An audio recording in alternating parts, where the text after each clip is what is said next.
In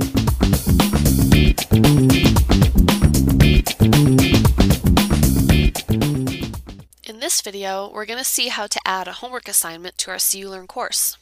So let's go over to the toolbar and choose Assignments. We'll click on Create Assignment and give our assignment a title. I'm just going to call this Homework 1.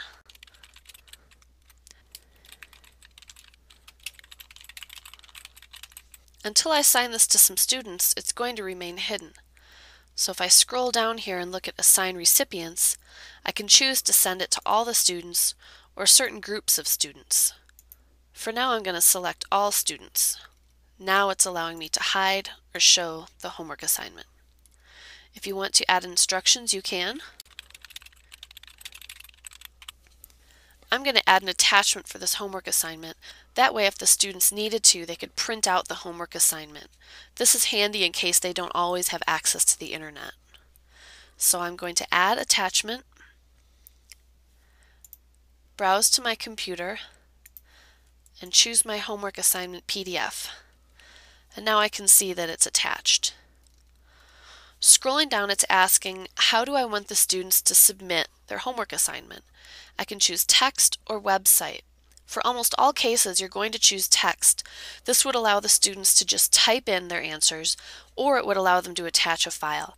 It'd be a rare case when you'd want them to actually submit something by zip file. We already decided which students are going to receive this assignment, and now it's asking us, when is the due date for the homework assignment, and then is there a later cutoff date? There are times when professors would like these to be two different dates, although you could just make the cutoff date the same as the due date. If you've added the calendar tool, you can check this box so that the homework assignment due date will show up on the calendar. I'm going to check it so we can see what that looks like. After that, it's asking us about grading options. If we want this assignment to be graded, we check this box. It's automatically going to put a column in our gradebook. However, the gradebook columns are pretty narrow, so I always like to abbreviate this. The next box is asking if you want the grades to be released to the students. I tend to leave this box unchecked because I like to check the grades and make sure that they're all correct before I release them to the students. Checking this box might allow grades to be released to the students automatically before you've had a chance to double check what the grade is. So for my best practice, I like to leave that unchecked. Here we get to choose what sort of grade we want this to be. I tend to go with numeric grades because at the end of the semester it's a lot easier for me to calculate a final grade. So we're going to make this assignment worth 100 points. If you expand the More Options area at the bottom, we see that we can allow students to take back their submission and correct it. Publishing submissions. This would allow students and/or the instructor to publish their homework assignment so that other students could see it. I usually leave this so that only the instructor would be able to do that. The last option here is for receiving a notice whenever a submission is sent in. If you want to know every time that a student submits an assignment, you would check this box and enter the email address you'd want the notification to go to. But I warn you, if you have a large class, you may not want to do this. When we're all finished, you just click Save. And now we have our first homework assignment ready to go for the students. Let's see how this looks on the calendar and in the student view. Let's hop to the student view, and first we'll look at the Assignments tool. There it is. We can see as a student if we've submitted our assignment, if it's been graded, and whether or not it's been published for others to see.